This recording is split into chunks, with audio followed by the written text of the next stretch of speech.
This brick right here is the Redmi 20,000 mAh power bank, and today in this video I'm gonna do a full review of this power bank. But before that, if you came here for the first time, then grand welcome. My name is Alif. Hit that subscribe button and also turn on notifications, and also give this video a like if you end up liking today's video. First, let's talk about the build quality of this power bank, and as expected it's made out of all plastic, but surprisingly the plastic construction quality or the plastic quality of this power bank is actually really good. It doesn't feel cheap, it feels sturdy in the hand, and it's actually quite thick. As you guys can see, it's actually quite thick, and it's also really heavy. It's like 500 or 600 grams or so.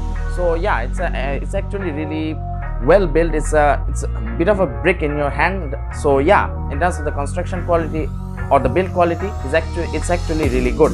Now let's talk about the ports and buttons. On the bottom you get two USB outputs and two USB inputs. One of them is USB Type-C and the other is micro USB. On the right hand side you get the power button, which is used to power on this power bank, and on the center you get this Redmi branding, and the left hand side is also completely blank, so is the top. And on the back side you get some written text, and as you guys can see, it actually has a matte finish, so it doesn't feel cheap. It actually feels really good, and in terms of the in-hand feel, it actually feels good, as I have mentioned earlier. Now let's talk about charging. If you use both the USB outputs at the same time, then you will get maximum 15 watts of output or 15 watts of power, and if you use a single USB port at a time, the output port, then you will get maximum 18 watts of power.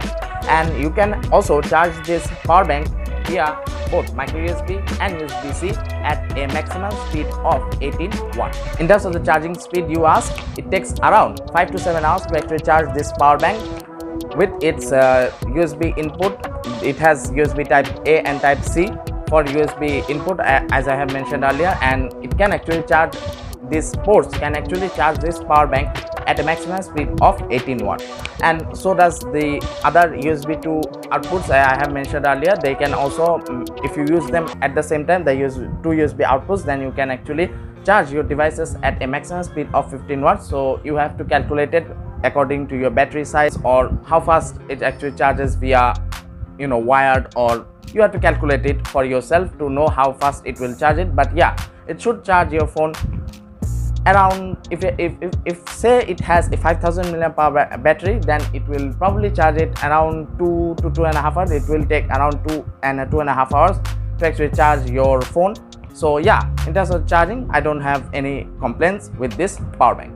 Now let's talk about some of the downside of this power bank. Starting with the build quality, as I have mentioned earlier, it's made out of all plastic, so it should have been made out of metal. So that's number one. And second is actually not a complaint, but I wish every power bank had this, and that is IP rating. No power bank has IP rating, but every power bank should have some level of IP rating.